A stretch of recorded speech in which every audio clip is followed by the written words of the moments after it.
Filosofi merupakan sebuah hal yang dekat dengan kita semua. Dengan filosofi, kita mendapatkan suatu simbolisme dan nilai kehidupan yang menarik dan melekat pada diri kita, baik itu secara jasmani maupun rohani. Filosofi tersebut dapat kita temukan di mana saja dan dikemas dalam bentuk apa saja. Nenek moyang kita adalah pionir dalam hal tersebut dan dapat bertahan hingga berabad-abad, seperti yang diberikan oleh Candi Gunung Kawi.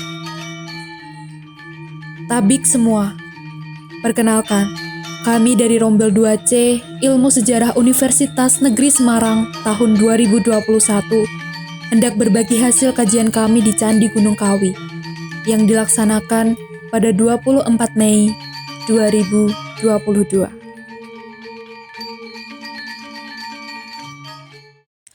Alam sebagai makrokosmos tercermin dalam ruang peribadatan agama Hindu yang disebut dengan candi atau pura sebagai mikrokosmos. Alam yang terdiri dari daratan dan laut selalu memberikan inspirasi kehidupan bagi masyarakat Hindu. Gunung sebagai bagian dari daratan dalam bahasa Bali disebut dengan kaje. Gunung atau kaje menjadi dasar dari alam masyarakat Bali dalam hubungan dengan penciptanya. Masyarakat Hindu Bali meyakini bahwa gunung merupakan tempat para dewata dan juga tempat penguasa tertinggi yang disebut dengan Sang Hyang Widi. Bentuk gunung terdiri dari dataran, bukit, hingga puncak, di mana dataran dianggap sebagai tempat manusia, bukit sebagai tempat antara dewa dan manusia, dan puncak sebagai tempat para dewa dan Sang Hyang Widi. Kepercayaan pada gunung tidak hanya pada masa Hindu Bali, tetapi telah ada dari zaman sebelumnya, yaitu pada masa prasejarah, di mana gunung merupakan tempat bersemayam para hyang. Majapahit bukanlah satu-satunya pengaruh kepercayaan Hindu Bali. Sebagaimana selama ini disebutkan di beberapa literatur, bahwa Majapahit memberikan pengaruh pada agama Hindu Bali. Hal ini dibuktikan berdasarkan informasi yang kami dapatkan pada cerita di Museum Bajrasandi, di mana terdapat diorama yang menunjukkan bagaimana relasi hubungan Hindu pada masa awal keberadaannya di Nusantara. Diorama tersebut menunjukkan bahwa agama Hindu di Bali telah datang sebelum zaman Majapahit. Kepercayaan Hindu Bali telah eksis pada masa sebelumnya, yaitu ditandai dengan kedatangan orang-orang dari komplek Gunung Dieng. Diorama tersebut juga memperlihatkan tempat pertapaan yang sudah ada sejak masa Raja Warmadewa yang tidak lain adalah ayah dari Airlangga. Oleh karenanya, dengan menilik informasi yang kami dapat dari Museum Bajrasandi, kami mendapati sebuah hipotesis bahwa kepercayaan Hindu di Bali sudah eksis jauh sebelum Majapahit terbentuk sebagai sebuah kerajaan. Candi Gunung Kawi merupakan candi yang berlokasi di Dusun Penaka, Desa Tampak Siring, Kecamatan Tampak Siring, Kabupaten Gianyar, Bali. Candi Gunung Kawi terdiri dari dua kelompok, yaitu Candi Tebing dan kelompok Wihara. Candi Gunung Kawi dipercaya didirikan sekitar abad 10 Masehi.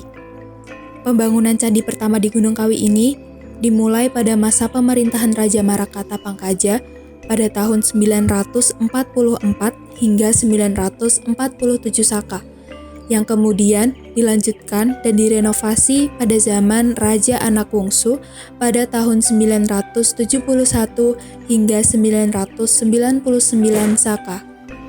Candi Gunung Kawi didirikan sebagai bentuk pendarmaan atau penghormatan kepada Raja Udayana.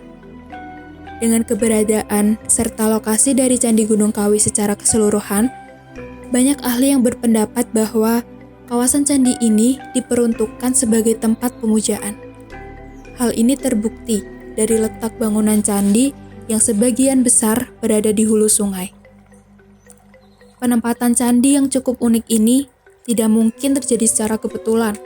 Dapat dipastikan bahwa bentuk dan tatanan arsitektur dari candi ini didasarkan pada konsep serta filsafat agama. Yang paling logis dan rasional, tempat ini adalah pertama ada di lereng gunung. Dan konsep gunung kita tahu adalah tempat para dewata atau para hyang. Jadi untuk mendekatkan diri kepada sang hyang berarti orang kan datang ke gunung kan begitu.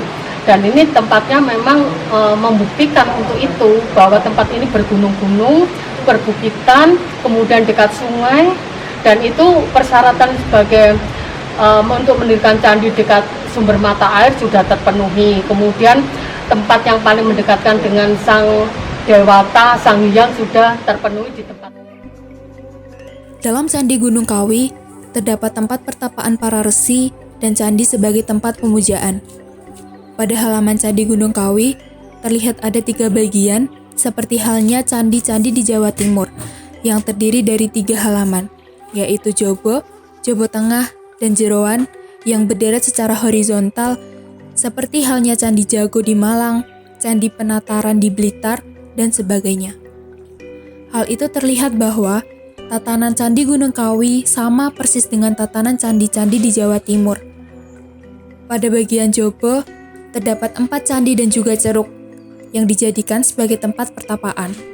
Masuk ke bagian Jobo Tengah, terdapat 5 candi, di mana di bawah candi terdapat aliran sungai dan juga sebelah kanan candi terdapat ceruk. Bagian yang paling suci atau bagian Jeroan, terdapat makam sebagai tempat yang paling sakral.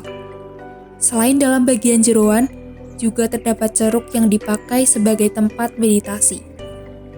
Beberapa ukiran yang terdapat dalam Candi Gunung Kawi semakin mempertegas bahwa kedatangan orang-orang Hindu di Nusantara itu bukanlah langsung dari India, tapi dari saluran penyebaran Hinduisasi yang lain, dalam hal ini di Dieng.